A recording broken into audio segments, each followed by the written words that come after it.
I know some families that when they need money, they know who to call. They know that if they call Benjamin, Benjamin will not bring money. And as a result of that, nobody disturbs Benjamin because they already know that Benjamin doesn't bring money. But they know that if we call Emeka, Emeka will bring money because Emeka is Onyome Emeka.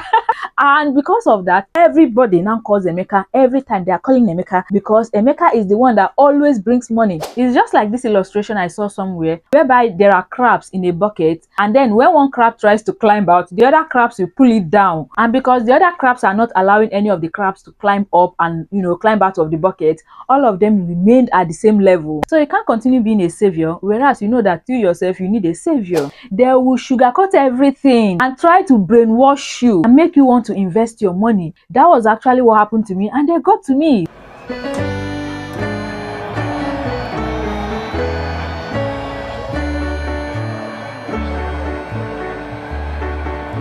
You know that someone can be broke and not know that they are broke because they are working at a job and getting salary every month, and they can afford to buy some necessary things they need, and they are saving some small amounts of money, and they think they are okay because everything seems to be going smoothly, without knowing that they are broke, or they are gradually getting broke as the days go by. That was actually what happened to me. I was working in a 9-to-5 job. I was earning salary, getting all the basic necessary things I need, saving small amounts of money every month, and doing that month after month, and I thought that I was okay without knowing that I'm broke. When I realized that I was broke was when I wanted to relocate from Umuahia to Lagos, and I discovered that all the money that I've been saving all this while was not even enough for me to rent a decent apartment in Lagos. That was when I knew that I was broke, like very broke. And recently, I've been doing a lot of reflection, like a whole lot of reflection, because I had to sit down and ask myself, why is it that despite the fact that I was working all those years I was working after graduation,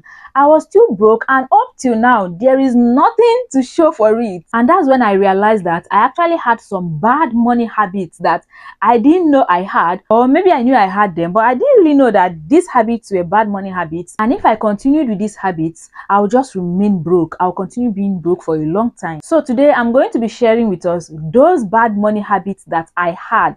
This is from personal experience. It's not from any book or anywhere. I'll be sharing those bad money habits with us, and how those habits actually kept me broke for a long time, and how these habits can keep anybody that still have them broke if they don't do something about it or start doing something about it today. My name is Blessing. If you're seeing my face for the first time on this channel, I talk about YouTube, money, and personal development. So please go ahead and subscribe, hit the notification bell so you don't miss out on these things if you are interested in them. The first bad money habit I had that was keeping me broke is black tax.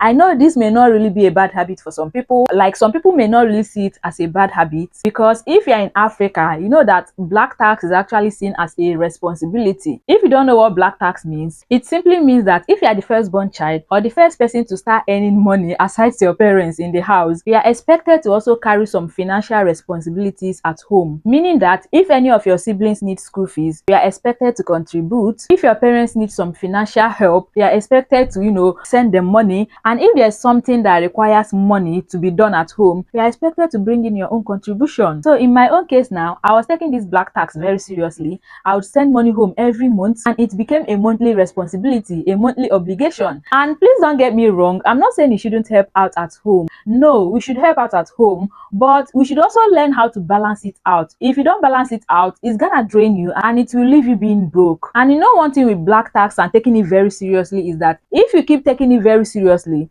you can't really grow fast like that financially. It's just like this illustration I saw somewhere whereby there are crabs in a bucket, and then when one crab tries to climb out, the other crabs will pull it down. And because the other crabs are not allowing any of the crabs to climb up and climb out of the bucket, all of them remained at the same level. That is actually what black tax does to someone. If every time your parents ask you for money, you send them money, your siblings ask you for money, you send them money, your relatives, some people, even their cousins, ask them for money, their village people ask them for money, and they keep sending money home, they keep sending them money every time they ask for money, it will just be like those crabs in a bucket. Because all those people asking you for money, they are actually at the same level financially. That's why they don't really have that money, and that's why they keep asking you for money. And if you keep sending them the money home, it's just like you trying to climb financially, and then the other crabs that are in the same level in that bucket are trying to pull you down and pull you back, so that all of you just remain at the same same level. So what's the best way to go about this black tax? Is to sit your people down and talk to them and tell them what's up. For me, that's what I did. I had to talk to my parents. I had to tell them that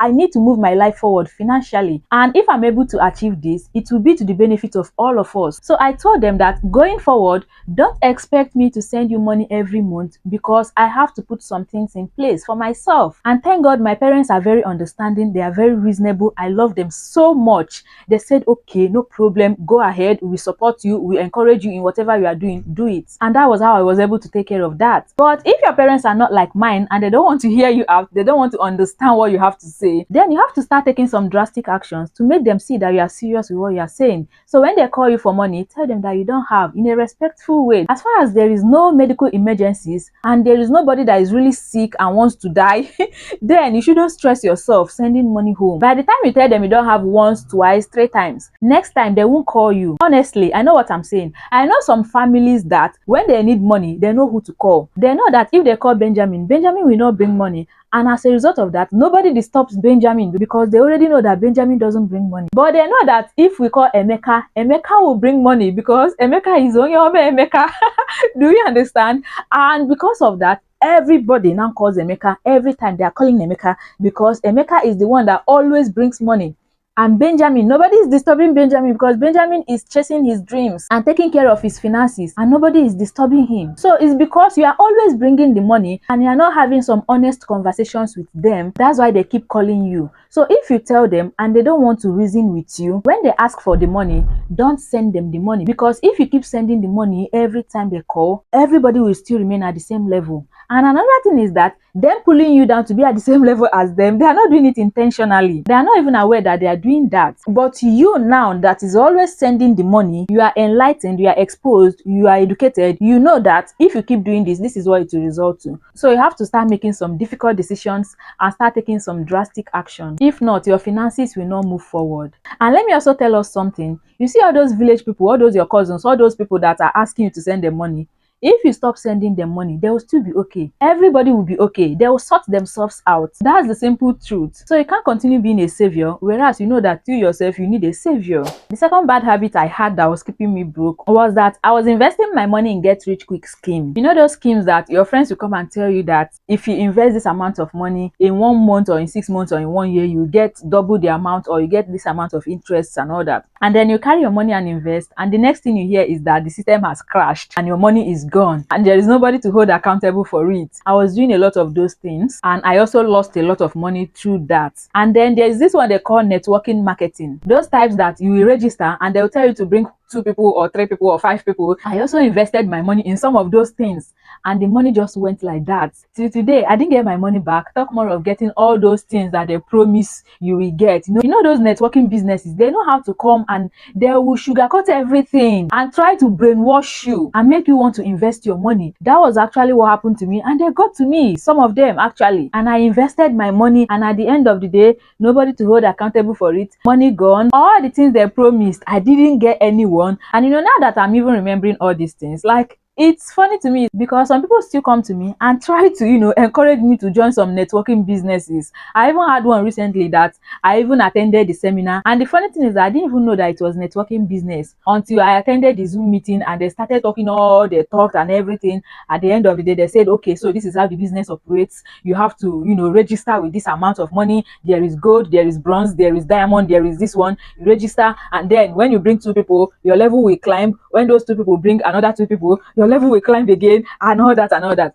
And I was like, what? Honestly, you people have eaten my money before, but you are not going to get me again. And they now have new methods of doing this, in the sense that when they invite you for the seminar, they won't tell you that it's networking business. They will just tell you that I have some mentors, there's this business model that is paying, and I want to, if you do it, it will favor you. I want you to come to this seminar first, so that, you know, if it's something you are interested in, after the seminar, you can register and you start making money. But right now, anybody that is coming to invite me for any seminar, I'll first of all ask you, is it networking business? If it is, sorry, count me out, because I'm not interested. So we have to be smart with these things. If anybody is coming to you and telling you that you have to attend a particular seminar, please ask the person, what is the aim of the seminar? What is it about? They will tell you it's a business seminar, that they will teach you ways to make money. Ask them, what is the way? Is it networking business? If it is, please run for your life, because except you are really very passionate about networking business and you know that is something you can do and thrive in, then maybe you should go and give it a try. But honestly, for people like me, it didn't work out. It can never work out. In fact, for most people, it doesn't work out. That's just the simple truth. And you end up losing your money and feeling bad about those decisions. Another bad habit that was keeping me broke is that I wasn't being very intentional with money, with making money, especially when I freshly graduated from school. I was just interested in getting a job and keeping a job and climbing the corporate ladder. And the funny thing is that what I was doing most of those time is that sometimes when I get back from work, I'll just start watching movies or start playing games or start doing one or two things that is not even related to how to make money. I was just being so comfortable with mediocrity, and I didn't know that that was a bad habit, and that was why I remained broke for that period. And then another habit was me thinking that I'm a lady, and as a result, I don't need to be too ambitious because I'll still get married anyway, and my husband should be able to take care of me, take care of my financial needs, and take care of, all those other financial responsibilities and all that. Like, that was a very bad mindset I had, and that mindset kept me broke because I wasn't doing anything. I wasn't taking any action towards making my finances better. And this mentality is actually a very common mentality in Africa, in Nigeria, because many ladies actually still have that mindset that as a lady, you don't really need to work so hard for yourself to get money, to get your finances together. To a lady should not be too ambitious, because if you become too ambitious, you will drive men away. Nobody will want to date you or marry you. Men will become scared, and you will be too much into your masculine energy that you will repel men off. Many people actually still have that mindset and that mentality, but having that mindset will just end up keeping you broke. That's another mindset and another mentality that kept me broke for a long time. But not anymore. At least all these things, I know them now, and you know that for any problem you have, when you know what the problem is, then the problem is already half solved. It's now left for you to start looking for the solutions to those problems. So now that I know what my problems are and the things that kept me broke for a long time, I'm not going to repeat those mistakes again. And going forward, I look forward to not being broke again. Give me a thumbs up, share this video with someone, and check out one of these videos I have on the screen here. I'm sure you'd find one of them helpful as well. Thank you so much for watching, and see you in the next video. Bye.